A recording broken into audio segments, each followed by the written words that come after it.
Call me a mutual fund because your boy is invested. So Sarah was just on the Viall files talking more about her and Ben's like relationship after the altar. And it was clearly filmed after the reunion came out. But I think it was filmed before Ben's TikTok where he showed the text screenshots came out because those screenshots just came out last night. So there's no way the episode could have been filmed and edited like overnight. So she doesn't address that TikTok directly, but she does give her version of the events, which is despite the no at the altar and despite her sort of waffling on asking to date, that she did, they did discuss living in Nashville together and all that stuff, and she felt ghosted. She also mentions that she learned about the YouTube card thing. You know, I don't know if you've seen that on TikTok. You know, Ben would hand out YouTube cards to women that he'd had a night with. And I guess she learned about that shortly before the wedding, but she didn't even bring it up to him because she had so much on her mind, which honestly, I understand. There's like so much pressure in those situations. Okay, so much to think about, so much to break down.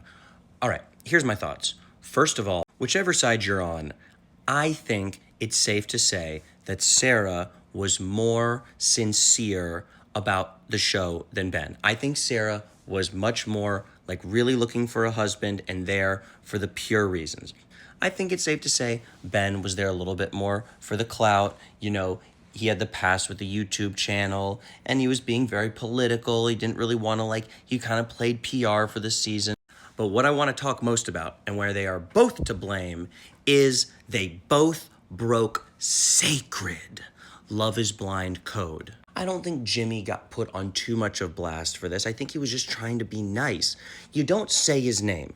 I put it on Ben because he should have never told Sarah. It's one thing if they were married or dating, but he shouldn't have told her because he didn't know how she would take it. I think Ben wanted to go over some reunion. He wanted to prep for the reunion, but he didn't want to make it seem like it was his idea. So he was like, oh, Jimmy said, make it like an expert said.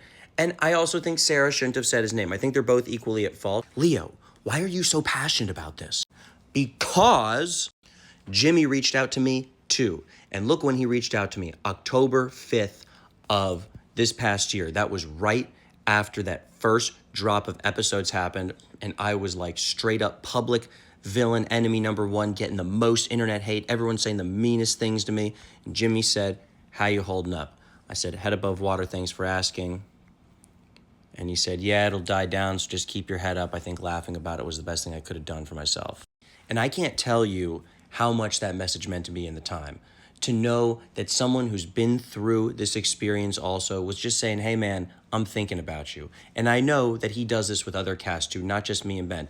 It's just something he does. I think because he's just a nice guy. But to wrap this up, I'll say, we want there to be a good guy and a bad guy when we watch these things. It feels clean. It feels like so simple, but that's not the truth.